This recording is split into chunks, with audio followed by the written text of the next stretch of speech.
தீர்ப்பின் நாளான அந்த நாள் மகா பெரிய நாள். இந்த பூவில் உள்ளோர் அனைவரும் நடுங்கும் நாள். அந்த நாள் மகா பெரிய நாள். இந்த பூவில் உள்ளோர் அனைவரும் நடுங்கும் நாள்.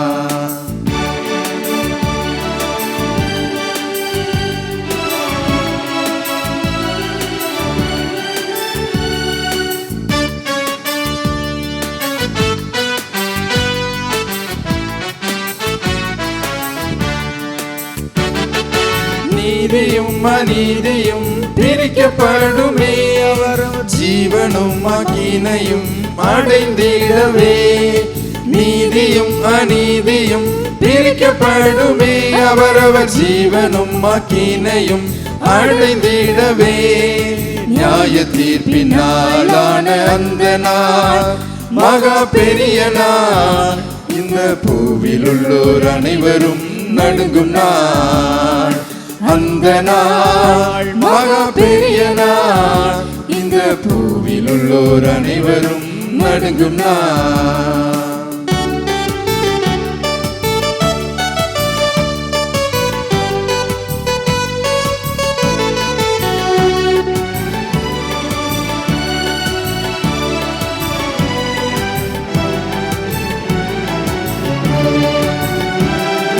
சிறியவரும் பெரியவரும் ஏகமாய் நிற்பார்.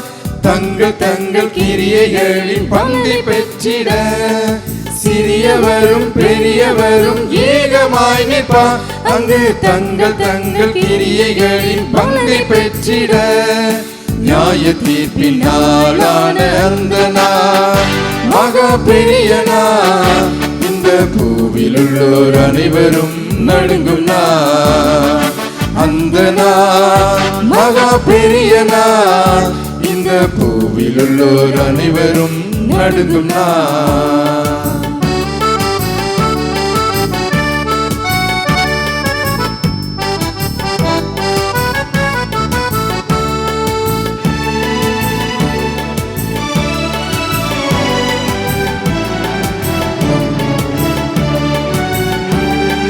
வலது புறத்தில் நிற்போரெல்லாம் ஆசி பெற்றிட. இடது புறத்தில் நிற்போரெல்லாம் சபிக்கப்படவே. வலது புறத்தில் நிற்போரெல்லாம் ஆசி பெற்றிட. அன்று இடது புறத்தில் நிற்போரெல்லாம் சபிக்கப்படவே.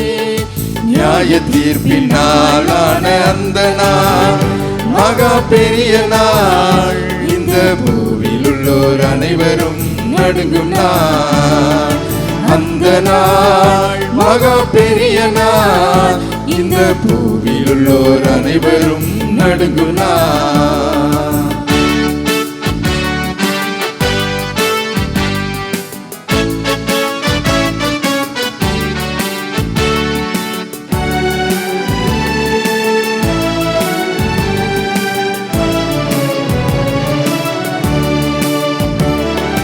இம்மையிலே இயேசுவுக்காய் ஜீவிப்பாயனா. நன்மையால் உன்னை அவர் நிரப்பிடுவாரே. இம்மையிலே இயேசுவுக்காய் ஜீவிப்பாயனா. திட்டம் நன்மையால் உன்னை அவர் நிரப்பிடுவாரே. நியாய தீர்ப்பின் நாளான அந்த நாள் மகா பெரிய நாள். இந்த பூவில் உள்ளோர் அனைவரும் நடுங்கும் நாள்.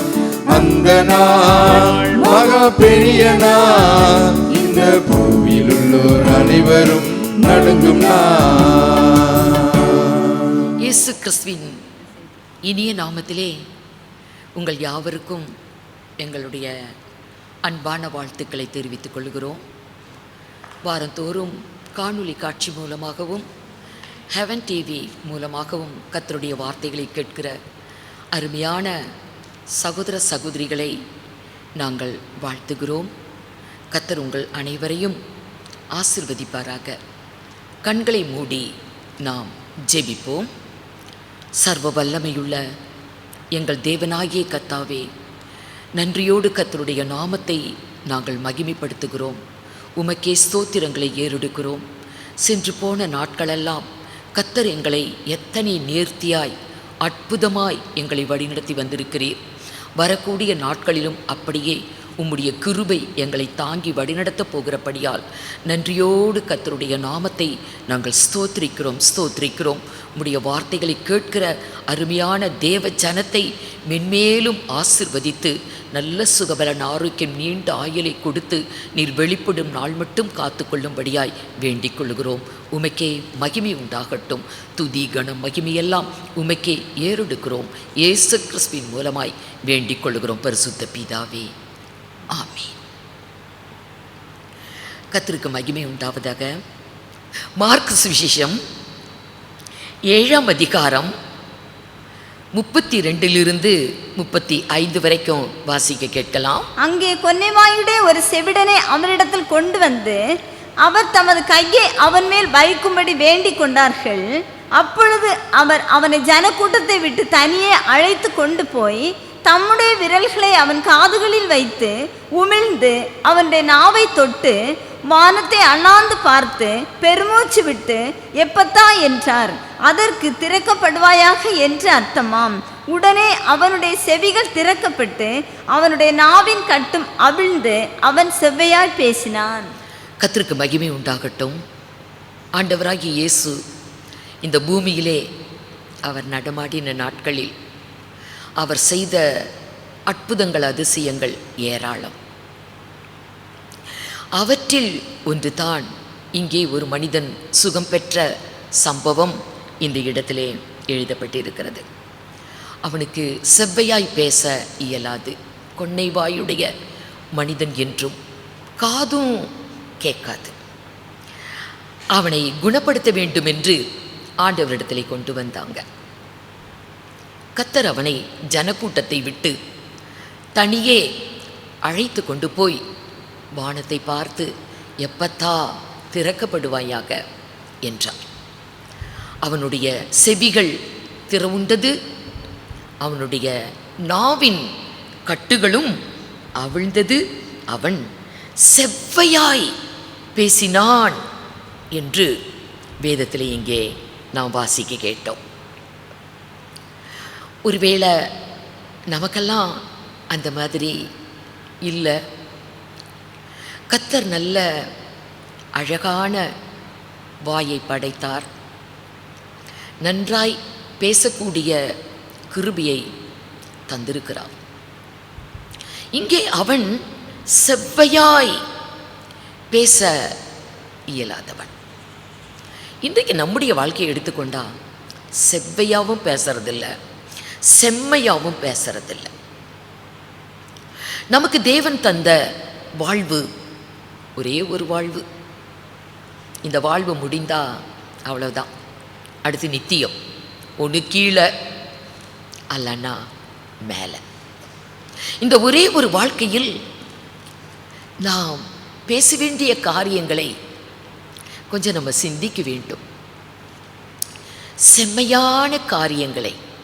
அவன் செவ்வையாய் தெளிவாக பேச இயலாதவன். நம்ம தெளிவாகவும் பேசுறதில்ல, செவ்வையாகவும் பேசுறதில்ல, செம்மையாகவும் பேசுறதில்ல. வேதத்தில் சொல்லப்பட்டிருக்கிறது எல்லாவற்றுக்கும் முடிவு சமீபம். ஆகவே மிகுந்த ஜாக்கிரதையாக இருங்க.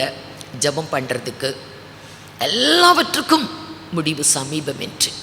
ஆம் அருமையானவர்களே, கொடுக்கப்பட்ட காலத்தை நம்ம ஒரு செம்மையான ஒரு வாழ்க்கை, எல்லாவற்றிலும் ஒரு செம்மையான ஒரு வாழ்க்கை வாழ்கிறது, அது தேவனுக்கு சித்தம்.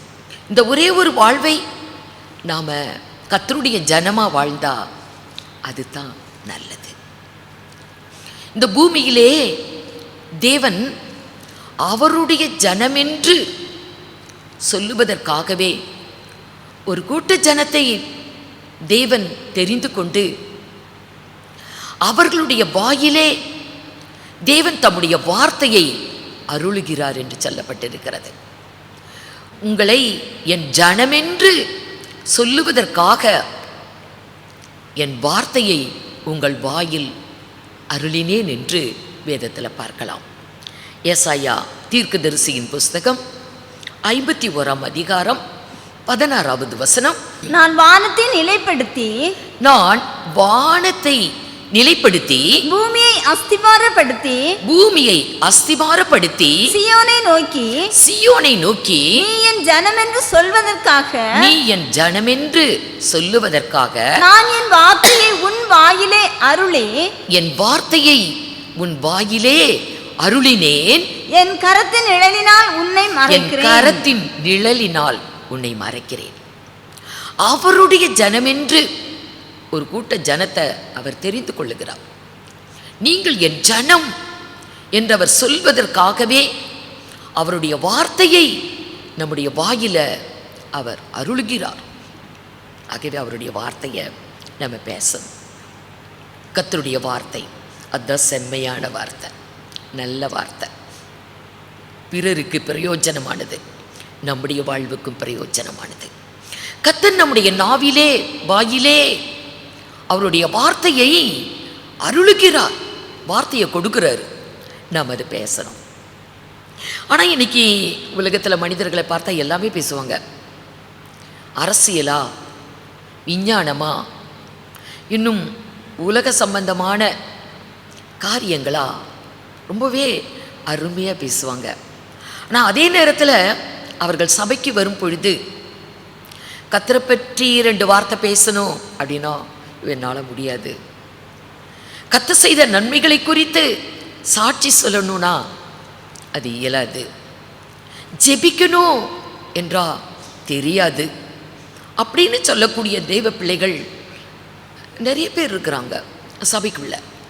ஆனால் தேவன் தம்முடைய ஜனமென்று சொல்லுவதற்காகவே அவருடைய வார்த்தையை நம்முடைய வாயில அருளுகிறார். எரேமியாவை கர்த்தர் தெரிந்து கொண்டார் தீர்க்கதரிசியாக, அவருடைய வார்த்தையை சொல்லுவதற்காக. அவனை பார்த்து சொல்லுவார், நீ உன் தாயின் கர்ப்பத்தில் உருவாகும் முன்னே நான் உன்னை தெரிந்து கொண்டேன். என்னுடைய வார்த்தைகளை நீ சொல்லுவதற்காக நான் உன்னை தெரிந்து கொண்டேன் என்று சொல்லுவார்.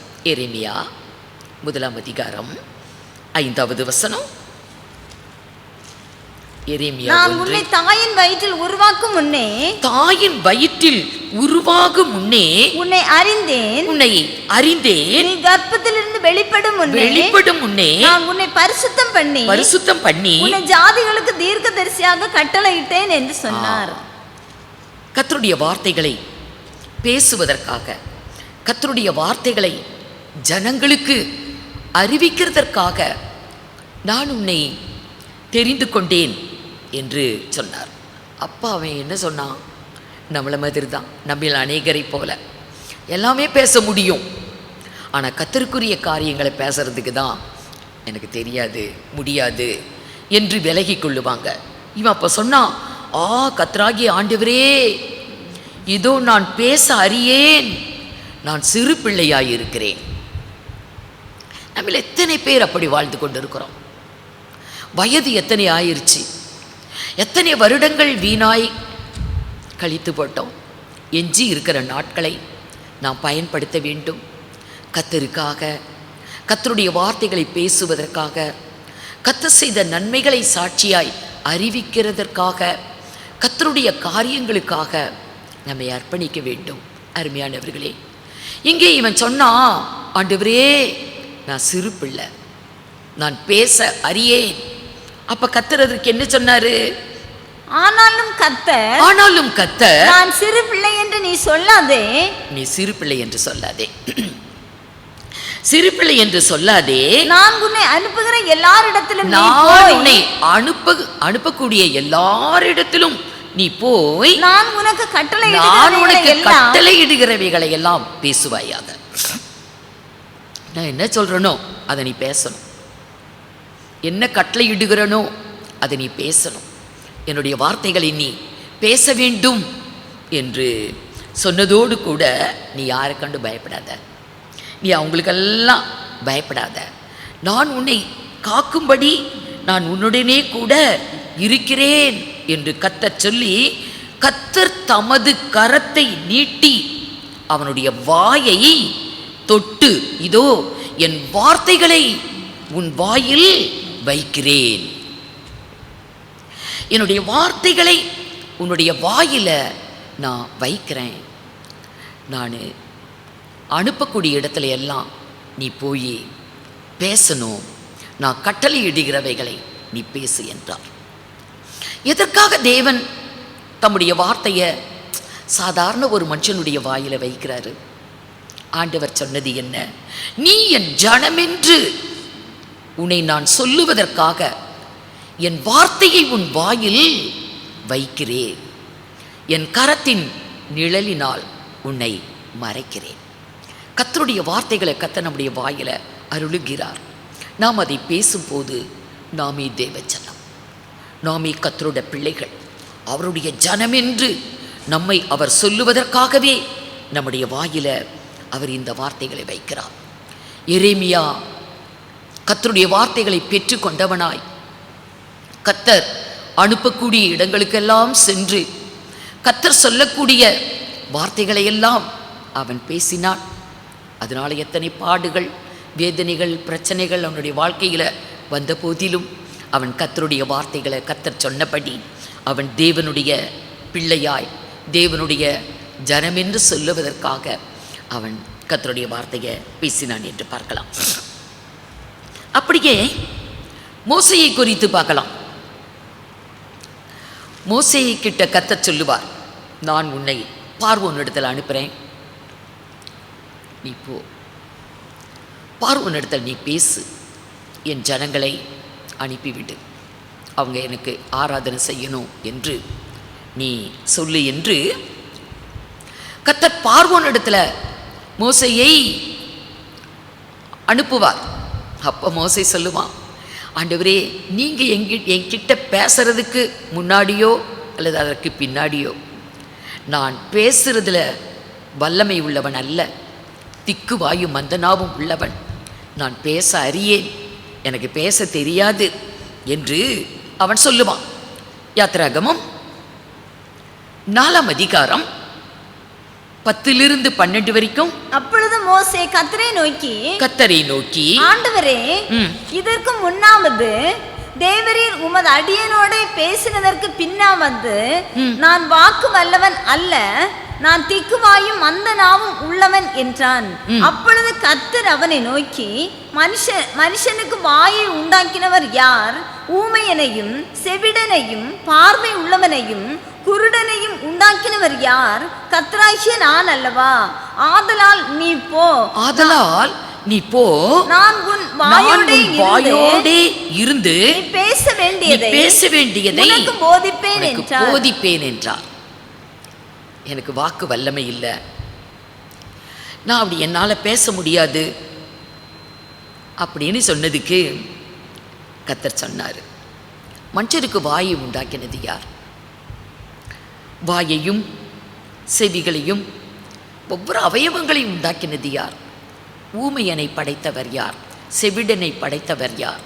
நல்லா பேசக்கூடியவனையும் கேட்கக்கூடியவனையும் எல்லாமே நான் தான்.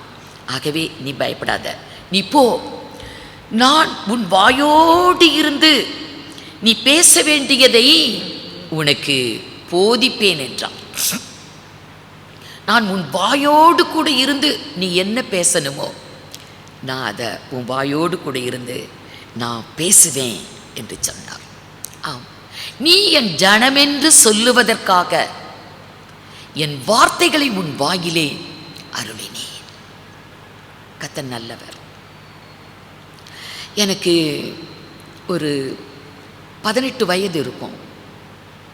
கர்த்தருடைய பெரிதான கிருபையினால் கர்த்தர் என்னை இந்த மேன்மையான ஊழியத்திற்கு என்னை தெரிந்தெடுத்த ஒரு துவக்க காலம் ஒரு வருடம் இருக்கும்.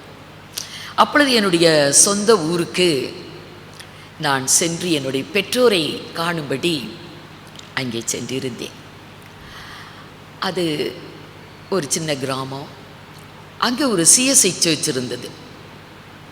இப்படி கர்த்தர் என்னை ஊழியத்துக்கு அழைச்சிருக்கிறாரு என்பதை அறிந்ததுனால அந்த சிஎஸ்ஐ சர்ச்சில் உள்ளவங்க வந்து என்னை கூப்பிட்டாங்க. சர்ச்சில் வந்து நீ பிரசங்கம் பண்ணணும் என்று அழைச்சாங்க. அப்போ நானும் சரி அப்படின்னு சொல்லி சொன்னேன்.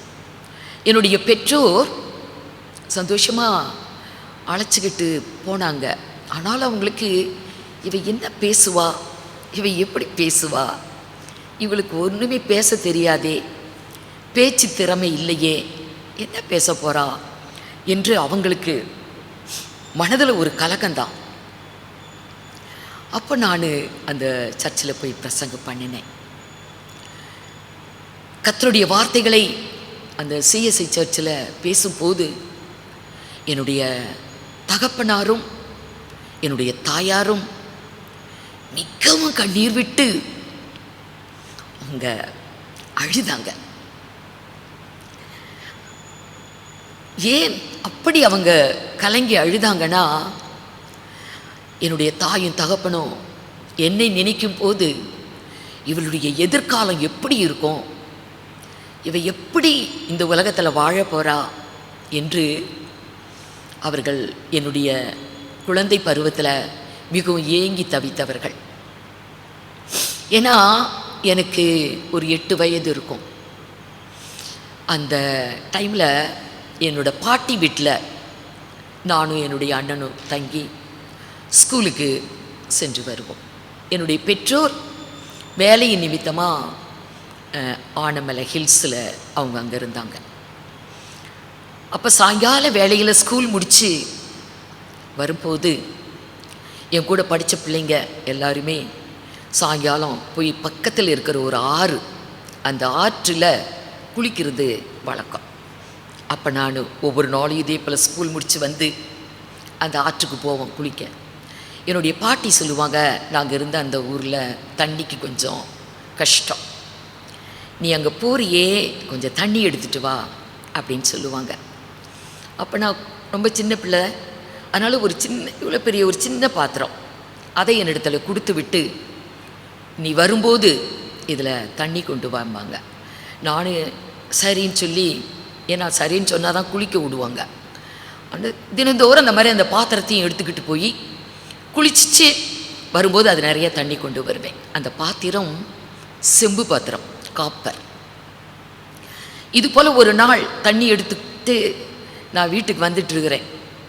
அப்படி வரும்போது மழை பெஞ்சது, இடி இடித்தது, மின்னல் வந்தது. அந்த மின்னல் என் மேலே வந்து பாஞ்சிருச்சு. ஏன்னா நான் வச்சிருந்த பாத்திரம் வந்து செம்பு பாத்திரம், காப்பராக இருந்ததுனால அந்த மின்னல் வந்து என் மேலே தாக்கிருச்சு. அந்த அதிர்ச்சியில் இந்த பல்லு அப்படியே கட்டிருச்சு, பல்லு ரெண்டும் அப்படியே பூண்டுருச்சு. நடுவில் என்னுடைய உதடு மாட்டிக்கிச்சு. உதடு அப்படியே கட்டாகி அப்படியே ரத்தம் கொட்டுது. ஆனால் ஒரு பிரம்மையான ஒரு நிலைமை தான், ஒரு சுய அறிவு இல்லை. அப்போ என்னோட பாட்டி என்னைய நிமிர்ந்து பார்க்காமலே, மழை பெய்யுதில்ல, ஏன் வெளியே நிற்கிற, உள்ளவா அப்படின்னு சொன்னாங்க. ஆனாலும் அப்படியே நிற்கிறேன் செலம் வெதிரி. அப்போ என்னோடய பாட்டி என்னை பார்த்து மேலே வீட்டுக்குள்ளே வா அப்படின்னு அவங்க சொல்லும்போது தான் இதெல்லாம் அப்படியே ரத்தமாக கொட்டி இருக்குது. அவங்க அலறி அழுது அந்த பாத்திரத்தையும் வாங்கி வைத்து விட்டு நேராக ஹாஸ்பிட்டல் கொண்டு போனாங்க. ஹாஸ்பிட்டல் கொண்டு போய் ஏதோ ஒரு ஷாக் மாதிரி என்னதோ ஒன்று கொடுத்து பல்லு திறந்துருச்சு, வாய் திறந்துருச்சு. வாய் திறந்தா உள்ள நாக்கு இல்லை, நாக்கு அப்படியே உள்ளுக்கு இழுத்துருச்சு. அப்புறம் அதுக்கும் ஏதோ ஒரு கருவி மூலம் அந்த நாவை இழுத்து எடுத்து ஒரு நார்மலான நிலைமைக்கு வந்தாலும் பேச்சு இல்லாமல் போச்சு, பேச முடியாது. அம்மா அப்பா அப்படின்னு சொல்லுவாங்க, அம்மா அப்பா சொல்ல தெரியாது. கொஞ்ச நாளைக்கு பிறகு தான் அப்பா அம்மா அப்படின்னு உச்சரிக்க முடியும். ஆனாலும் வாயை அசைச்சு அப்பா அம்மா சொல்லலாம், சத்தம் இல்லை, கம்ப்ளீட்டாக அந்த சத்தமே இல்லை. அம்மா சொல்லு அப்படின்னா அம்மானு வாயை அசைக்க முடியும், ஆனால் சத்தமே இல்லை. அப்போ என்னோட தாயார் ரொம்ப அழுவாங்க, தலையில் அடிச்சு அழுவாங்க, நெஞ்சில் அடிச்சு அழுவாங்க. அப்போ அவங்களுக்கு உண்மையான தெய்வம் தெரியாது. கடவுளே, எனக்கு ஒரு அழகான ஒரு பிள்ளையை தந்து இது இப்படி ஊமையாயிருச்சே, பேச முடியலையே, இவளோட வருங்காலம் எப்படி இருக்கும், இதனுடைய எதிர்காலத்தை குறித்து நாங்கள் பயப்படுறோமே என்று கதறி கதறி அழுவாங்க. அப்போ நான் அம்மாவை பார்ப்பேன், ஆனால் பேச முடியாது. அப்புறம் அந்த ஒரு 4ஆம் கிளாஸ் 4ஆம் வகுப்பு படிச்சுட்ருக்கிறேன். அதன் பிறகு கொஞ்சம் கொஞ்சமாக அந்த ஒரு வருஷத்துக்குள்ளே எனக்கு பேச முடியும். அப்போ தான் அம்மா அப்பா இதெல்லாம் சொல்லி கொடுத்தாங்க. ஆனால் 4 வருஷம் படித்த படிப்பு ஒன்றுமேல் எல்லாம் ப்ளீச் ஆகிருச்சு. புதுசாக அ ஆ இ இ ஏபிசிடி 1 2 3 1 2 3 இப்படி இதை கற்றுக் கொடுத்தாங்க. ஆனால் 4ஆம் கிளாஸில் கொண்டு போய் உட்கார வச்சுருக்காங்க. 4ஆம் வகுப்புக்குள்ளே எந்த பாடமும் தலையில் இல்லை. அப்போ என்னுடைய தகப்பனார் 5ஆம் வகுப்பில் என்னை கொண்டு போய் விடணும். ஹெச்எம் கிட்ட பேசி, கிளாஸ் டீச்சர்கிட்ட பேசி பணம் கொடுத்து 5ஆம் கிளாஸில் உட்கார வச்சாங்க. அப்புறம் ஹைஸ்கூல் 6ஆம் வகுப்பு படிக்கணும். அப்பையும் அப்படி தான் 6 7 8 இதெல்லாம் எனக்கு ஒன்றுமே தெரியாது. அப்போ என்னுடைய தகப்பனார் சொல்லுவார், கண்ணு நீ பார்டர் மார்க் வாங்கினா போதுண்டா, நீ படிக்கவே வேண்டாம், பார்டர் மார்க்கு 35 மார்க்கு 40 மார்க் வாங்கினா போதும் அப்படின்னு படிக்க சொல்லுவாங்க. ஒன்றும் விளங்காது. ஆகவே ஒவ்வொரு இயரும் ஹெச்எம்முக்கு பணம் கொடுத்து, கிளாஸ் டீச்சர்ஸுக்கெல்லாம் பணம் கொடுத்து எனக்கு 6 7 8 9 வரைக்கும் தூக்கி போட்டாங்க. 9ஆம் வகுப்பு போன பிறகு எனக்கே ஒரு அறிவு வந்தது, ஒரு அபாரமான ஒரு அறிவு வந்தது. படிக்கணும், நம்ம படித்தே ஆகணும் என்று ஒரு ஆர்வம், ஒரு ஆசை வந்தது. அதுக்கு பிறகு நான் உட்காந்து படிப்பேன். நான் சாப்பிடும் போதெல்லாம் படிச்சுக்கிட்டு இருப்பேன். என்னுடைய பெற்றோர் என்னை கடைசி மட்டும் படித்தது போதும் படிக்காதன்னு தான் சொல்லுவாங்க. படின்னு ஒரு நாள் சொன்னதே கிடையாது. ஏன்னா அவ்வளோ பாதிக்கப்பட்டதுனால படினே சொல்ல மாட்டாங்க.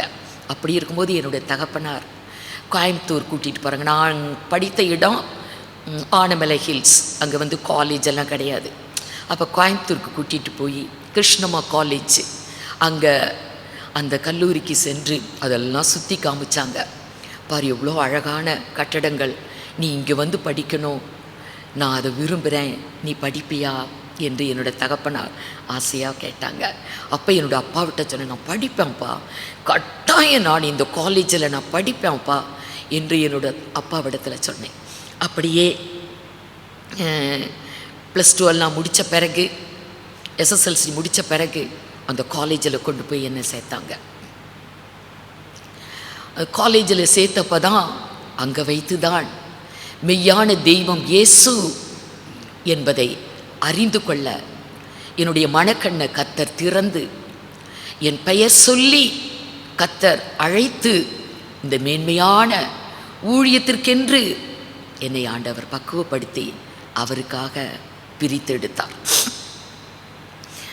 அப்போது என்னோட பெற்றோருடைய அபிப்பிராயம், இவளுக்கு ஒன்றும் தெரியாது, அறிவில்லை, பேச மாட்டா, நல்லா பேச தெரியாது, என்ன பேச தெரியாது, அந்த மாதிரியெல்லாம் நான் இருந்ததுனால என்னுடைய எதிர்காலத்தை குறித்து அவங்க ரொம்பவே கலங்கி தவித்த நாட்கள்.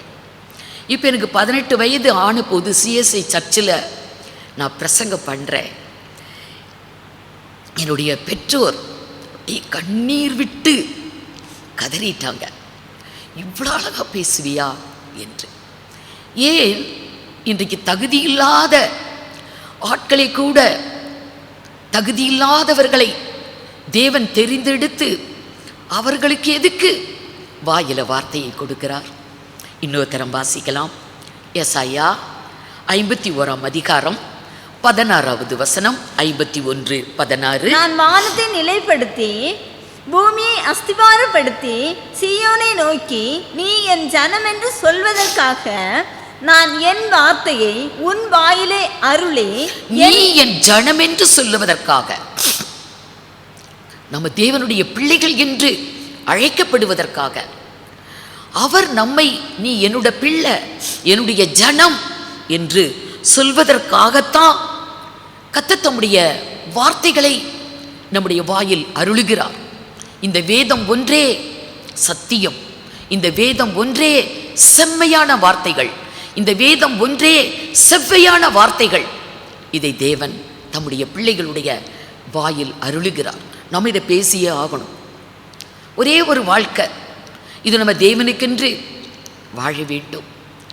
நம்ம எந்த உத்தியோகம் பார்த்துக்கிட்டு இருந்தாலும் சரிதான், நம்ம எதில் எந்த சூழ்நிலையில் இருந்தாலும் நாம் ஒரு செம்மையான வார்த்தைகளை, மற்றவங்களுக்கு பிரயோஜனமான வார்த்தைகளை, நம்முடைய வாழ்வுக்கும் தகுதியான நல்ல வார்த்தைகளை பேசுறது அதுதான் நல்லது. ஏனென்றால் தேவன் என்னுடைய ஜனம், நீ என்னுடையவள், நீ என்னுடையவன் என்று சொல்லத்தக்கதாக தேவன் அப்படி நமக்கு செய்கிறார். ஆகவே கர்த்தர் கொடுத்த இந்த வாழ்நாட்களை நம்ம பிரயோஜனமாக பயன்படுத்தணும். ஆனால் நம்மை ஆராய்ந்து பார்க்கும் பொழுது காலையில் இருந்து இரவு வரைக்கும் நம்ம என்னெல்லாம் இன்னைக்கு பேசியிருக்கிறோம் என்று நம்ம சிந்தித்து பார்த்தா வீண் வார்த்தைகள் அதிகமாக பேசியிருப்போம். தேவையில்லாத வார்த்தைகள், ஜீவனற்ற வார்த்தைகள், மற்றவங்களை புண்படுத்தக்கூடிய வார்த்தைகள், மற்றவங்களுடைய உள்ளத்தை வேதனைப்படுத்தக்கூடிய எத்தனை வார்த்தைகள், மேட்டிமையான வார்த்தைகள், பெருமையான வார்த்தைகள், தகாத காரியங்கள், இல்லாததை இருக்குது, இருக்கிறதை இல்லை என்றெல்லாம் எவ்வளோ வார்த்தைகள் நம்ம ஒரு நாளைக்கு நம்ம பேசுகிறோம்.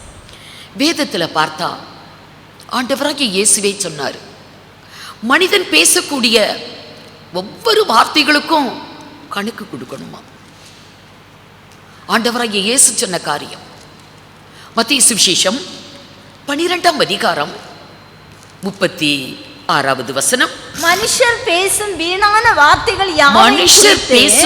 வீணான வார்த்தைகள் யாவையும் குறித்து நியாய தீர்ப்பு நாளிலே கணக்கு ஒப்புவிக்க வேண்டும் என்று உங்களுக்கு சொல்லுகிறேன். கணக்கு கொடுக்கணுமா? எப்படி கணக்கு கொடுக்க முடியும்? நினைத்து பாருங்க. மனிதன் பேசக்கூடிய வீணான வார்த்தைகளுக்கு கணக்கு கொடுக்கணும். பிரயோஜனமான வார்த்தைகளாக இருந்தால் பரவாயில்ல.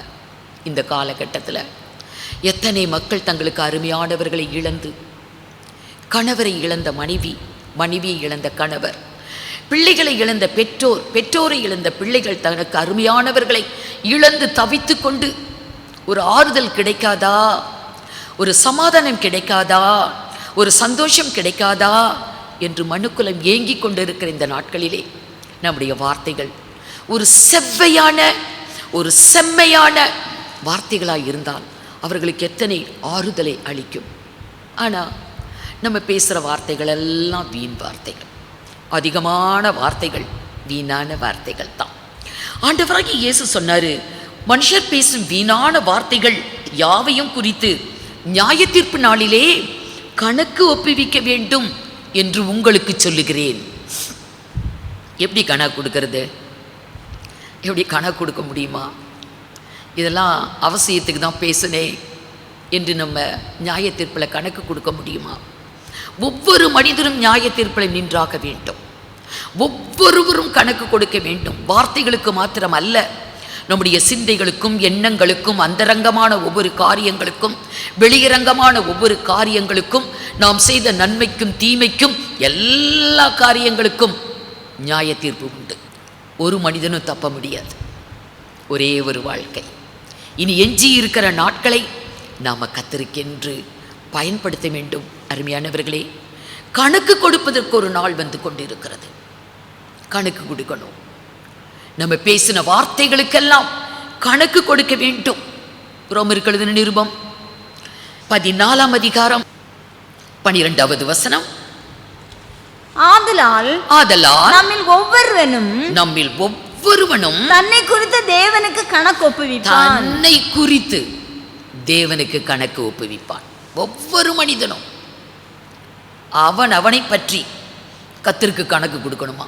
என்னை பற்றி நான் கணக்கு கொடுத்தாகணும், உங்களை பற்றி நீங்கள் கணக்கு கொடுத்தாகணும். யாரும் இதில் தப்ப முடியாது. கொரோனாவுக்கு கூட தப்பிச்சு போயிடலாம். எத்தனையோ பேர் தப்பி நம்ம மீந்திருக்கிறோம். எத்தனையோ பேர் கடந்த ஆண்டிலே போனாங்க, இந்த ஆண்டிலே போனாங்க, இன்னும் 3வது அலை வருகிறது என்று சொல்லுகிறாங்க. இதில் கூட நம்ம தப்பிச்சு போய்க்க முடியும். ஆனால் கணக்கு கொடுக்காம தப்பிச்சு போக முடியாது. எல்லாரும் அவரவர் செய்த நன்மைக்கும் தீமைக்கும் தக்க பலனை பெற்றுக்கொள்ள நம்ம எல்லாருமே கணக்கு கொடுக்கறதுக்கு கர்த்தருக்கு முன்னாடி நம்ம நிற்க வேண்டி இருக்கிறது. எபிரேயர்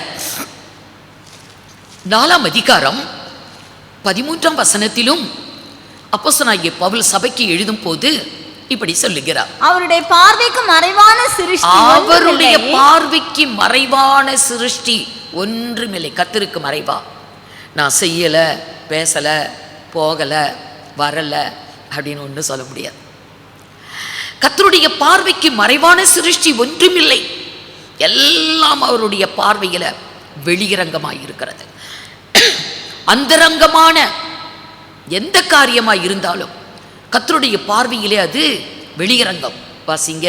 சகலமும் அவருடைய கண்களுக்கு முன்பாக, சகலமும் அவருடைய கண்களுக்கு முன்பாக நிர்வாணமாயும் வெளியரங்கமாயும் இருக்கிறது. வெளியரங்கமாயும் இருக்கிறது. எல்லாம் வெளியரங்கம். அவருக்கே நாம் என்ன செய்யணுமா? கணக்கு ஒப்புவிக்க வேண்டும். நம்முடைய முழு வாழ்க்கையும் அவருக்கு தெரியும். நம்முடைய சிந்தைகள், எண்ணங்கள், யோசனைகள், இன்னும் வரக்கூடிய நாட்களில் நம்ம என்ன செய்ய போறோம், நம்மை பற்றி அந்தரங்கமான காரியங்கள் முதல் கொண்டு எல்லாமே அவருடைய பார்வையிலே வெளியரங்கமாய் இருக்கிறபடியால் நம்ம எல்லாருமே அவர் கணக்கு கொடுத்தாகணும். யாருமே அதற்கு தப்ப முடியாது.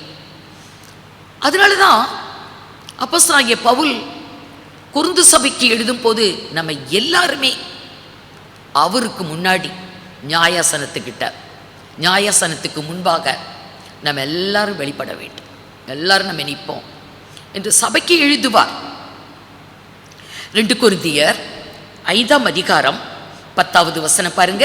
ஏனென்றால் சரீரத்தில் அவனவன் செய்த நன்மைக்காவது தீமைக்காவது தக்க பலனை அடையும்படிக்கு, தக்க பலனை ஒவ்வொரு மனிதனும் அவனுடைய வாழ்க்கையில நன்மை செய்தா நன்மைக்கேற்ற பலன், தீமை செய்திருந்தா தீமைக்கேற்ற பலன். ஆகவே நன்மைக்கும் தீமைக்கும் தக்க பலனை ஒவ்வொரு மனிதனும் அடைந்து கொள்ளும்படி நாம் எல்லாரும் கிறிஸ்துவின் நியாயாசனத்திற்கு முன்பாக வெளிப்பட வேண்டும். பாத்தீங்களா? கர்த்தருடைய நியாயாசனத்துக்கு முன்பாக நம்ம வெளிப்பட வேண்டுமா? ஆண்டவர் சொன்னாரு, பரிசுத்தமாய் இருக்கிறவன் இன்னும் பரிசுத்தமாய் இருக்கட்டும், நீதி செய்கிறவன் இன்னும் நீதி செய்யட்டும், அசுத்தமாய் இருக்கிறவன் இன்னும் அசுத்தமா இருக்கட்டும், அநியாயம் செய்கிறவன் இன்னும் அநியாயம் செய்யட்டும், அவரவருடைய கிரியைக்கேற்ற பலனோடு கூட வருகிறேன் என்று சொன்னார். நாம் இன்னும் பரிசுத்தம் அடைய வேண்டும், இன்னும் நாம் நீதி செய்ய வேண்டும். ஏனென்றால் ஒரு மனிதன் அல்லது தேவ ஜனங்கள் எல்லாருமே அவரவர் செய்த நன்மைக்கும் தீமைக்கும் தக்க பலனை அடையும்படி எல்லாருமே நியாயாசனத்துக்கு முன்பாக வெளிப்பட வேண்டும் என்று வேதத்திலே எழுதப்பட்டிருக்கிறது. ரோமருக்கு எழுதின நிருபம் 14ஆம் அதிகாரம் 10ஆம் வசனத்தில் மீண்டும் அப்போஸ்தலனாகிய பவுல் சபைக்கு சொல்லுவாரு, இப்படி இருக்க நீ உன் சகோதரனை குற்றவாளி என்று தீர்க்கிறது என்ன? சகோதரனை குற்றவாளி என்று தீர்க்கிறது என்ன? நீ உன் சகோதரனை அற்பமாய் எண்ணுகிறது என்ன? நாம் எல்லாரும் கிறிஸ்துவினுடைய நியாயாசனத்துக்கு முன்பாக நிற்போமே. நம்ம எல்லாரும் நியாயாசனத்துக்கு முன்னாடி நிற்போம். ஆகவே நம்ம ஒருவருக்கொருவர் அற்பமா ஏளனமா நம்ம நினைக்கக்கூடாது. நம்ம கர்த்தருக்கு முன்னாடி நம்ம எல்லாருமே தேவஜனம். ஆகவே ஊக்கமாய் நாம் அன்பு கூற வேண்டியவர்கள். அன்பு தணிந்து போகக்கூடிய ஒரு காலகட்டத்தில் தான் நம்ம வாழ்ந்து கொண்டு இருக்கிறோம். நம்ம அன்பை எதிர்பார்க்கறத விட அன்பு செலுத்துறதுக்கு நம்ம முந்திக்கிட்டா நல்லது. ஏன்னா நம்ம எல்லாருமே நியாயாசனத்துக்கு முன்பா நம்ம நிற்க போகிறோம். ஆகவே நம்முடைய வார்த்தைகளை குறித்தும் நம்முடைய கிரியைகளை குறித்தும் நம்முடைய நினைவுகள் சிந்தைகளை குறித்தும் நம்மை பற்றி நாம் அறிந்து கொள்வது நல்லது. நான் எப்படி இருக்கேன், கர்த்தருக்கு முன்னாடி நான் எப்படி இருக்கிறேன், நான் செய்வதெல்லாம் சரிதானா இல்லையா என்று நம்மை நாமே நிதானித்து பார்த்து நம்ம இந்த பூமியில் வாழ்ந்தா நமக்கு ரொம்ப நல்லது. ஆண்டவராகிய இயேசு சொன்னார், வீண் வார்த்தை ஒவ்வொன்றுக்கும் கணக்கு கொடுக்கணும்னு சொன்னார். அதே போல தான் சொற்களின் மிகுதியினால் பாவம் இல்லாமல் போகாது. அதிகமாக பேசுறது, ஏதாவது ஒன்று பேசிக்கிட்டே வேதத்தில் அதுவும் பாவம் என்று தான் சொல்லப்பட்டு இருக்கிறது. நீதிமொழிகள் 10ஆம் அதிகாரம் 19வது வசனம், சொற்களின் மிகுதியில் பாவம் இல்லாமல் போகாது. சொற்களின் மிகுதியில் பாவம் இல்லாமல் போகாது. அதிகமான பேச்சு, அரசாங்கமே சொல்லுது, பேச்சை குறைப்பீர் உழைப்பை பெருக்குவீர். சில இடத்துல இந்த வாசகங்கள் எழுதப்பட்டிருக்கும். பேச்சை குறைப்பீர், உழைப்பை பெருக்குவீர். உழைக்கணும், பொருளாதாரம் பெருகும். பேச்சை பெருக்குனா சில பேர் பேச்சிலேயே சம்பாதிப்பாங்க, அது வேற. எல்லாமே கணக்கு கொடுக்கறதுக்கு ஒரு நாள் வருது. ஆகவே சொற்களின் மிகுதியினால் பாவம் இல்லாமல் போகாது. ஏன்னா அதிகமாக பேசும்போது நல்ல வார்த்தைகளை, செவ்வையான வார்த்தைகளை பேச தொடங்கி அப்புறம் கடைசியில் அது பொல்லாப்பான வார்த்தைகளாக போய் சேரும், வீணான வார்த்தைகள் அதிகமாக இடம்பெறும். ஆகவே தாவீது சொல்லுவான், நலமானதையும் பேசாமல் நான் அமர்ந்திருந்தேன். நல்லது பேசினாலும் இந்த காலத்தில் நமக்கு பிரச்சனை தான். அப்புறம் பொல்லாதது பேசினா எவ்வளோ பிரச்சனையை சம்பாதிக்க வேண்டி வரும். தன் வாயை திறவாமல் அப்படியே மௌனமாய் அமர்ந்திருந்தானா அவனுடைய வாழ்க்கையில் பாருங்க என்ன அனுபவம். நல்லது பேசி அவன் வாழ்க்கையில் பாடுபட்டிருக்கிறான்.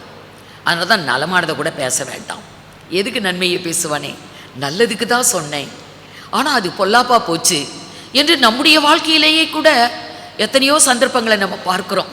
அப்படிதான் தாவீது சொல்லுவான். 39 சங்கீதம் 39 முதல் 2 வசனம் பாருங்க. என் நாவினால் பாவம் செய்யாதபடிக்கு, என்னுடைய நாவினாலே பாவம் செய்யாதபடிக்கு நான் என் வழிகளை காத்து, என் வழிகளை காத்து. நாவு தான் பாவத்துல முந்தி நிற்கும். என் நாவினாலே நான் பாவம் செய்யாதபடிக்கு என் வழிகளை நான் காத்து, துன்மார்க்கன் எனக்கு முன்பாக இருக்கு மட்டும் என் வாயை கடிவாளத்தால் அடக்கி வைப்பேன் என்று. நம்மளை சுத்திலும் இருக்கிறவங்க ஒன்றும் ரொம்ப நல்லவங்க இல்லை. எத்தனையோ துன்மார்க்கர் இருக்கிறாங்க, நமக்கு எதிரானவங்க இருக்கிறாங்க. அவங்க மத்தியில் நம்முடைய வார்த்தைகள் எல்லாம் கொஞ்சம் சுருக்கமாக கவனமாக தான் இருக்கும். நம்ம ஃப்ரீயாக ஒன்றும் பேசிடக்கூடாது. ஆகவே துன்மார்க்கர் இருக்கு மட்டும் என் வாயை நான் கடிவாளத்தினால் அடக்கி வைத்தேன். நான் மௌனமாகி ஊமையனாய் இருந்தேன், நலமானதையும் பேசாமல் அமர்ந்திருந்தேன். பாருங்க தாவீதுடைய அனுபவம். அவன் தேவனுடைய மனிதன், தேவனுடைய வார்த்தைகளை பேசினவன், அவன் ஒரு தீர்க்கதரிசி, இஸ்ரவேலுக்கு ராஜா, இப்படி பல பதவிகள் வகித்தவன். நல்லது கூட பேச வேண்டாம், ஏன்னா அனுபவம். நல்லது பேசியும் வாழ்க்கையில் பல துன்பங்கள், வேதனைகள், அநியாயமான குற்றச்சாட்டுகள் வந்ததுனால வாயை கம்ப்ளீட்டாக முடிக்கிட்டான். நல்லது நம்முடைய வாழ்க்கையில் கூட அப்படி இருக்கிறது தான் நல்லது. வாயை எவ்வளவு தூரம் நம்ம கொஞ்சம் அடக்கி வைக்கிறோமோ அந்த அளவுக்கு அது நம்முடைய வாழ்வுக்கு ஆரோக்கியம்தான். ஏன்னா நீதிமொழிகளில் இதை குறித்து நிறைய சொல்லியிருக்கும். நீதிமொழிகளில் 13ஆம் அதிகாரம் 3வது வசனம், தன் வாயை காக்கிறவன் தன் பிராணனை காக்கிறான். வாயை காத்தா நம்ம உயிரையே காத்துக்கிற மாதிரி. நம்ம வாயை காத்தா போதுமா, நம்ம பிராணனையே, நம்ம உயிரையே காத்துக்கிறோமா. 13:3 நீதிமொழிகள், தன் வாயை காக்கிறவன் தன் பிராணனை காக்கிறான், தன் உதடுகளை விரிவாய் திறக்கிறவனோ, வாயை விரிவாய் திறக்கிறவனோ கலக்கமடைவான். வாயில வந்ததெல்லாம் பேசிக்கிட்டு அப்புறம் உட்காந்து மனஸ்தாபப்படுவோம். சரி, ஏன் பேசணும், ஏன் அப்படி பண்ணணும், பேசாமல் இருந்திருக்கலாமே அப்படின்னா அப்புறம் உட்காந்து பல பிரச்சனைகள் வாழ்வில் வந்த பிறகு உட்காந்து யோசிக்கிறதை விட முதலையே கொஞ்சம் ஊதிரட்டை நம்ம கண்ட்ரோல் பண்ணிக்கிட்டா அது நல்லது. அதே புஸ்தகம் 21ஆம் அதிகாரம் 23வது வசனம் பாருங்க. தன் வாயையும் தன் நாவையும் காக்கிறவன் தன் ஆத்துமாவை இடுக்கண்களுக்கு விலக்கி காக்கிறான். உயிரும் காக்கப்படும், நம்ம ஆத்துமாவும் காக்கப்படும். நம்ம உயிரை காப்பாற்றுவதற்கும் நம்முடைய ஆத்துமாவை காப்பாற்றுவதற்கும் வாயை காத்துக்கிட்டா போதுமா. அதனால தான் கொரோனாவுக்கு தப்பிச்சுக்கிறதுக்கு வாயை தான் அடைக்க சொல்கிறாங்க. மாஸ்க் போடுங்க, மூக்கையும் வாயையும் நல்லா அடைங்க, அப்போ கொரோனாவுக்கு தப்பிச்சுக்கலாம், அந்த வைரஸ் உள்ளே போகாது. இன்றைக்கு வாயை அடைத்தால் பிராணனை காத்து கொள்ளலாமா. தன் வாயையும் உதடியும் காத்து கொண்டால் தன் ஆத்துமாவை காத்து கொள்ளுவான் என்று வேதத்தில் போட்டுக்குது. ஒரு மனிதனுடைய வாழ்க்கையில் அவன் மோட்சத்துக்கு போகிறானா நரகத்துக்கு போகிறானா என்பதே வாயு தான் தீர்மானிக்கும். வாயே தீர்மானிக்கும். இவன் மோட்சம் போகிறானா, பரலோகம் இவனுக்கு கிடைக்குமா, இல்லை நரகந்தானா என்பது அவனுக்கும் தெரியும், மற்றவங்களுக்கும் தெரியும். ஏன்னா அவனுடைய நாவை பொறுத்தது, நாவின் பிரதியுத்தரத்தை பொறுத்தது வேதம் அப்படி சொல்லுகிறது. நீதிமொழிகள் 18ஆம் அதிகாரம் 21வது வசனம். மரணமும் ஜீவனும் மரணமும் ஜீவனும் நாவின் அதிகாரத்தில் இருக்கும். மரணமும் ஜீவனும், மரணம் கீழே பாதாளம், ஜீவன் நித்திய ஜீவன் பரலோகம். மரணமும் ஜீவனும் ஒரு மனிதனுடைய நாவின் பிரதியுத்தரம், அவன் பேசுறதை பொறுத்து. அப்படியானால் பேச்சு என்பது எத்தனை முக்கியம். ஆகவே தான் இந்த ஒரே ஒரு வாழ்க்கை, தேவன் கொடுத்த வாழ்க்கை, கிருபையாய் தேவன் தந்த வாழ்வு, இது நம்ம தேவ பிள்ளைகளாக வாழணும். தெய்வ பயத்தோடு தெய்வ பக்தியோடு நம்ம கர்த்தருடைய பிள்ளைகளாக வாழணும். அவர் நம்மை நீ என்னுடைய ஜனம், நீ தேவ ஜனம் என்று உன்னை சொல்வதற்காக தான் என்னுடைய வார்த்தையை உன் வாயில் அருளினேன். அநேக பக்தர்களுக்கு தேவன் தம்முடைய வார்த்தையை நாவில் அருளினார். கிருபையாக நம்மளுக்கும் தந்திருக்கிறார். கர்த்தருடைய வார்த்தைகளை நமக்கு அருளுகிறார். காது கொடுத்து நம்ம கேட்குறோம். கர்த்தருடைய வார்த்தைகளை கேட்கிறதுலேயே வாழ்நாளை கடத்திடக்கூடாது, கேட்குறத மற்றவங்களுக்கு சொல்லணும். நம்ம கேட்கிற சத்தியத்தை மற்றவர்களுக்கு நம்ம அறிவிக்கும் போது நம் தேவஜனம். ஏன்னா நீ என் ஜனம் என்று சொல்லுவதற்காக என் வார்த்தையை உன் வாயிலே அருளினேன், என் கரத்தின் நிழலினால் உன்னை மறைக்கிறேன். இதற்காகவே தேவன் பூமியிலிருந்து நம்மை தெரிந்து கொண்டார். அவருடைய ஜனம் அவருக்கு சொந்தமாய் இருக்க வேண்டும் என்பதற்காகவே இந்த பூமியில் தேவன் நம்மை பிரித்தெடுத்து அவருடைய சொந்த ஜனமாய், இஸ்ரவேல் ஜனத்தை அப்படி செய்தாராம். நம்மளுக்கும் அதைத்தான். ஒரு வசன வாசிங்க, லேவியராகமம் 20ஆம் அதிகாரம் 26வது வசனம். கர்த்தராகிய நான் பரிசுத்தராய் இருக்கிறபடியினாலே நீங்களும் எனக்கேற்ற பரிசுத்தவான்களாய் இருப்பீர்களாக. நீங்கள் எனக்கேற்ற பரிசுத்தவான்களாய் இருப்பீர்களாக. நீங்கள் என்னுடையவர்களாய் இருக்கும்படிக்கு. பாருங்க, நீங்கள் என்னுடையவர்களாய் இருக்க வேண்டும். தேவனுடைய விருப்பம் அதுதான். நம்ம அவருக்கு சொந்தமா இருக்கணும். நான் உலகத்துக்கு சொந்தம் அல்ல, உலகத்தாரை போல நம்ம வாழக்கூடியவர்கள் அல்ல, நம்ம கர்த்தருக்கு சொந்தமானவர்கள். ஆகவே நீங்கள் எனக்கு சொந்தமாய் இருக்கும்படி, என்னுடையவர்களாய் இருக்கும்படிக்கு உங்களை மற்ற ஜனங்களை விட்டு பிரித்தெடுத்தேன். தேவ ஜனத்தை தேவன் பிரித்தெடுக்கிறார். தேவ ஜனம் உலகத்தாரோடு கலந்திருக்க முடியாது. நம்ம கலந்திருக்கணும்னு ஆசைப்பட்டு கலந்தாலும் அங்கே பிரச்சனை வந்து நம்ம தனியாக தான் பிரிய வேண்டி வரும். உங்களை பிரித்தெடுத்தேன். நம்முடைய வாழ்க்கையில் எத்தனை அனுபவங்கள். தேவன் நம்மை எப்படியெல்லாம் பிரித்தெடுத்திருக்கிறார். உலகத்திலிருந்து பிரித்தெடுத்திருக்கிறார். உலகத்தார் மத்தியிலிருந்து பிரித்தெடுத்திருக்கிறார். ஏன் குடும்பத்திலிருந்து, நம்முடைய இனத்தாரிடத்திலிருந்து நம்மை அவருக்கென்று பிரித்தெடுத்திருக்கிறார். அப்படிதான் தேவ ஜனத்தை அவருக்கு சொந்தமாக அவர் பிரித்தெடுத்தாராம். ஏன்னா அவருக்கு சொந்தமாக இருக்கணும். உபாகமம் 7ஆம் அதிகாரம் 6வது வசனம். உபாகமம் 7ஆம் அதிகாரம் 6வது வசனம். தேவனாகிய கர்த்தருக்கு பரிசுத்த ஜனம். நீ உன் தேவனாகிய கர்த்தருக்கு பரிசுத்த ஜனம். பூச்சக்கரத்தில் உள்ள எல்லா ஜனங்களிலும், பூச்சக்கரத்தில் உள்ள எல்லா ஜனங்களிலும் உன் தேவனாகிய கர்த்தர் உன்னை தமக்கு சொந்தமாய் இருக்கும்படி தெரிந்து கொண்டார். அப்படித்தான் நம்மையும். எப்படி தேவ ஜனத்தை இந்த பூச்சக்கரம் எங்கும் இருக்கிற குடியிருக்கிற எல்லா ஜனங்களிலும் அவர்களை தெரிந்தெடுத்து அவருக்கு சொந்தமாய் இருக்கும்படி பிரித்தெடுத்து வைத்தாரோ, அப்படிதான் நம்மை. அதனால தான் நமக்கு பிரியமானவர்களை கூட சில வேலைகளில் நம்ம பிரியக்கூடிய சூழ்நிலை வந்துடுது.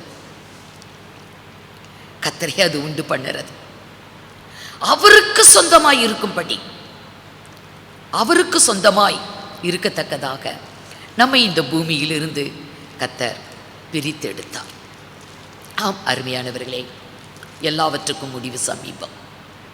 நம்ம இப்போ வாழ்ந்து கொண்டிருக்கிற காலமே பயங்கரமான ஒரு கொடிய காலம். முதல் அலை கொரோனா வந்தது, அநேக முதிர்ந்த வயதுள்ளவங்க பெரியவங்க நிறைய பேர் போயிட்டாங்க. ரெண்டாவது அலை வந்தது கொரோனா, நடுத்தர வயதுள்ளவங்க நிறைய பேர் போயிட்டாங்க. நல்ல பலசாலிகள், நல்ல ஹெல்த்தியான பீப்புள் நிறைய பேர் போயிட்டாங்க. மூன்றாவது அலை வர இருக்கிறது, வந்து விட்டது அப்படியெல்லாம் சொல்கிறாங்க. இது இளைஞர்கள் மீது, பிள்ளைகள் மீது கண் வைத்திருக்கிறதாம். இவங்களை அழிச்சிட்டா அப்புறம் உலகம். இப்போ இருக்கிற குழந்தைங்க, பிள்ளைங்க, வாலிபர்கள் தான் வருங்கால உலகம். இவங்க இல்லைன்னா ஒன்றும் இல்லை. சாத்தான் எத்தனை தந்திரமாய் வஞ்சகமாய் இந்த நாட்களில் கிரியை செய்து கொண்டிருக்கிறான். நமக்கு கொடுக்கப்பட்ட காலத்தை பயன்படுத்தி கொள்ளலாம். தேவ ஜனமாக, தேவனுக்கு பிரியமாக, அவருக்கு பிரியமானதை செய்வோம், பேசுவோம், சிந்திப்போம், செயல்படுவோம். ஆண்டவர் சொன்ன வார்த்தையின்படி, நீங்கள் என்னுடைய ஜனம் என்று சொல்லுவதற்காய் என் வார்த்தையை உங்கள் வாயில் வைக்கிறேன். கர்த்தருடைய வார்த்தைகளை கேட்பதோடு மாத்திரமல்ல, கேட்டு கேட்டு கேட்டு எத்தனை ஆண்டுகள் கடந்து போய் விட்டது. கேட்டதையெல்லாம் பேசுவோம். நான் பேசக்கூடிய வார்த்தைகள் செம்மையான வார்த்தைகளாய், தேவனுக்கு பிரியமான வார்த்தைகளாய் அமையட்டும். ஆகவே நம்மையும் கொஞ்சம் சிந்தித்து பார்ப்போம், ஆராய்ந்து பார்ப்போம். நம்ம இனிமேல் எப்படி இருக்கலாம் என்ற ஒரு தீர்மானத்தோடு நாம் காணப்பட வேண்டும். கர்த்தரிடத்தில் நம்மை ஒப்பு கொடுப்போம். கர்த்தர் உங்களை அவருக்கு சித்தமான பாதைகளை வழிநடத்தி ஆசீர்வதிப்பாராக. கர்த்தருக்கு ஸ்தோத்திரம். கண்களை மூடி நாம் ஜெபிப்போம். ஜெபம் செய்வோம். எங்களை அதிகமாய் நேசிக்கிற எங்கள் நல்ல ஆண்டவரே, இந்த நாளுக்காக உமக்கு நன்றி செலுத்துகிறோம். இந்த வேளையிலும் கூட ஆண்டவரே, உம்முடைய வேதத்திலிருந்து அநேக வசனங்கள் மூலமாக ஆண்டவரே எங்களுக்கு அநேக கருத்துக்களை நாங்கள் கற்றுக்கொண்டோம்ப்பா. உம்முடைய வார்த்தைகளை பேசுவதற்காக, சொல்வதற்காக ஆண்டவரே நாங்கள் அழைக்கப்பட்டிருக்கிறோம் என்பதை நீங்கள் எங்களுக்கு உணர்த்தினீங்க. உம்முடைய ஜனமாக எங்களை நீர் தெரிந்து கொண்டதற்காக உமக்கு நன்றி செலுத்துகிறோம். ஆண்டவரே, நீர் எங்களுக்கு கொடுத்திருக்கிற இந்த வாழ்நாட்களிலே மற்றவர்களுக்கு பிரயோஜனமான வார்த்தைகளை நாங்கள் பேச, ஆண்டவரே உம்முடைய நீர் விரும்புகிற வாழ்க்கையை நாங்கள் வாழ ஆண்டவரே எங்களுக்கு கிருபை செய்யணுமாறு ஜெபிக்கிறோம். வீணான வார்த்தைகளை பேசி எங்கள் வாழ்நாளை கழிக்காதபடிக்கு அந்த நியாய தீர்ப்பு நாளிலே உமக்கு முன்பாக நாங்கள் நிற்க வேண்டும் என்பதை நாங்கள் உணர்ந்தவர்களாக, பிரயோஜனமானவைகளை செய்ய, பிரயோஜனமான வார்த்தைகளை பேச எங்கள் ஒவ்வொருவருக்கும் நீங்கள் கிருபை செய்யணுமாறு ஜெபிக்கிறோம். வீணான வார்த்தைகளை எத்தனையோ பேசி ஆண்டவரே நாட்களை கழித்து கொண்டிருக்கிற ஒவ்வொருவருக்காகவும் நாங்கள் ஜெபிக்கிறோம்ப்பா. மனுஷர் பேசும் வீணான வார்த்தைகளை குறித்து நியாய தீர்ப்பு நாளிலே கணக்கு ஒப்புவிக்க வேண்டும் என்பதை ஒவ்வொருவரும் உணர்ந்து ஆண்டவரே நலமானதனை பேச, நலமானதை செய்ய, உம்முடைய பார்வைக்கு ஆண்டவரே நாங்கள் பிரயோஜனமானவர்களாக வாழ எங்கள் ஒவ்வொருவரையும் நீர் எடுத்து பயன்படுத்த வேண்டுமாறு ஜெபிக்கிறோம். நாங்கள் யாரையும் அற்பமாய் எண்ணாதபடிக்கு எல்லோரிடத்திலும் அன்பு கூற எங்கள் ஒவ்வொருவருக்கும் கிருபை செய்யணுமாறு ஜெபிக்கிறோம். உமக்கு சொந்தமாக இருக்கும்படிக்கு எங்களை நீர் உமக்காக பிரித்தெடுத்ததற்காக நன்றி செலுத்துகிறோம்ப்பா. உமக்காக அநேகரை நாங்கள் ஆயத்தப்படுத்த எங்கள் ஒவ்வொருவருக்கும் கிருபை செய்யும். இந்த நாட்களிலும் கூட இந்த வைரஸின் தாக்கத்தினாலே ஆண்டவரை அநேகர் பாதிக்கப்பட்டு கலங்கி தவிக்கும் பொழுது உம்முடைய கரம் கூட இருந்து அவர்களை வழிநடத்தட்டும்பா. நாங்களும் அவர்களுக்கு பிரயோஜனமானதை செய்ய ஆண்டவரை தைரியப்படுத்த உம்முடைய வார்த்தைகளை கூற எங்கள் ஒவ்வொருவருக்கும் கிருபை செய்யும். ஆண்டவரே, எங்கள் பகுதியிலே கூட பாதிக்கப்பட்டவர்களுக்காக ஜெபிக்கிறோம். எங்கள் தேசத்திற்காக, மாநிலத்திற்காக ஜெபிக்கிறோம்ப்பா. எல்லா இடங்களிலும் ஆண்டவரே பாதிக்கப்பட்ட ஒவ்வொருவரையும் நீர் ஆண்டவரே பொறுப்பெடுத்துக் கொள்ளும். உம்முடைய கரம் கூட இருந்து அவர்களை வழி நடத்தட்டும். மீதியான ஒவ்வொரு நாளும் எங்களோடு கூட இருந்து எங்களை வழி நடத்துங்க. மீட்பர் இயேசுவின் மூலம் ஜெபிக்கிறோம் நல்ல பிதாவே, ஆமேன். என் ஆத்துமாவே கர்த்தரை ஸ்தோத்ரி, என் முழு உள்ளமேருடைய பரிசுத்த நாமத்தை ஸ்தோத்ரி.